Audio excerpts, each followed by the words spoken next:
Hi, my name's Aileen Davis and I'm a partner in the Medical Negligence Department at Hugh James Solicitors. I work with a dedicated and specialist team of medical negligence lawyers, and I have a real interest in women's health and maternal injuries. Here are some of the main questions we get asked in relation to injuries during childbirth, pregnancy and the postpartum period. So what is maternal negligence? Maternal negligence occurs when the standard of medical care during pregnancy, labour and during the postpartum period falls below a minimum standard of competence, leading to an avoidable injury or harm to the mother. Sustaining an injury during what should be such a lovely and celebratory time can have a huge impact on your relationship with your baby, your partner. It can also have a devastating effect on your quality of life, and in some cases will be completely life-changing. So what type of injuries can maternal negligence lead to? Sadly, we have assisted in a vast amount of different injuries which have been caused during childbirth or pregnancies. And these include perineal tears, uterine ruptures, postpartum hemorrhages, fistulas, which are usually caused by prolonged labour, incorrect stitching of an episiotomy or a cesarean section, failure to manage preeclampsia or infections, and pelvic organ prolapse. These injuries may well have been avoided had the mother had prompt and appropriate care. The most common type of maternal injury that we assist with are perineal tears. The vast majority of women who undergo a vaginal delivery will have some sort of tear or episiotomy during childbirth. This injury affects the skin and soft tissue between the vagina and the anus, known as the perineum. There are 4 degrees of tear, ranging from superficial, which may heal naturally, to deep tissue muscle involvement. 3rd and 4th degree tears are the most severe, and these are also known as obstetric anal sphincter injuries. So a question we get asked often is, how do these injuries occur negligently as opposed to being a normal consequence of birth? In cases of negligence, the tear may be more extensive or may have been avoided completely because of poor care or inappropriate techniques being used. For example, there may have been a delay with delivery, there may have been a misuse of forceps, instrumental delivery may have been inappropriate or unnecessary, and there may have been a failure or a delay to consider that a cesarean section was needed at an earlier time. It may be that the tear was not caused by negligence, but it was not repaired properly, and sadly we hear from many mums who were not told that they had a tear, and this has not been diagnosed and treated for many months, and in some cases years later. We have helped many women who have experienced severe tearing, which can lead to bowel and urinary incontinence, a failure to manage gas and faeces, urgency, leakages, pain during intercourse and in general day-to-day life, and in some cases the need for a stoma.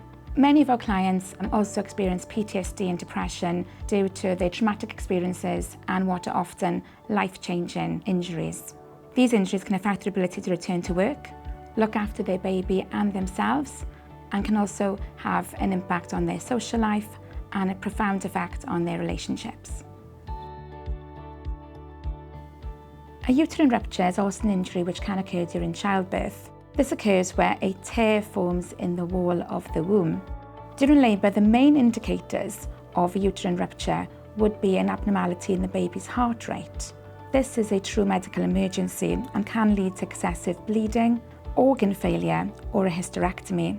Furthermore, the baby may sustain a brain injury or neurological damage, and in some cases, very sadly, it can lead to the death of both baby and mum. It's essential, therefore, that this condition is treated immediately. If there's any delay in detection or repair, then this may be as a result of medical negligence.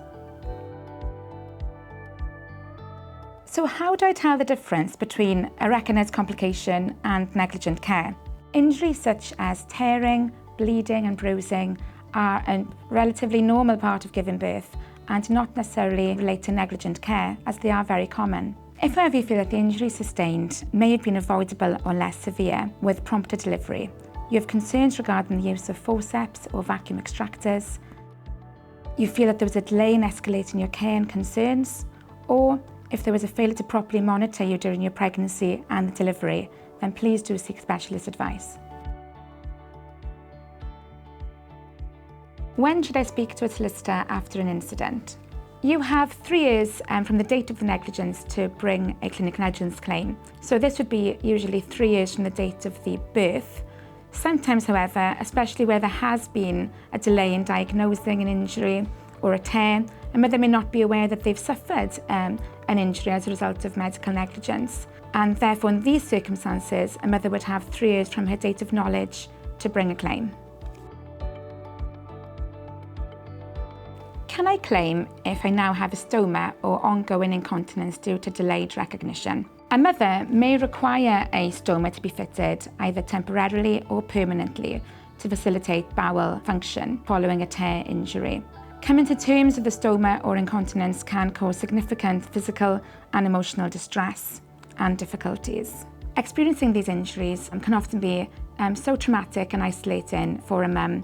You are already incredibly vulnerable after giving birth, and to have to navigate these issues on top of that can be extremely distressing, both physically and emotionally. The consequences of these injuries can be completely life-changing and can impact on every part of daily life, to include your relationship, your independence, and your mental health.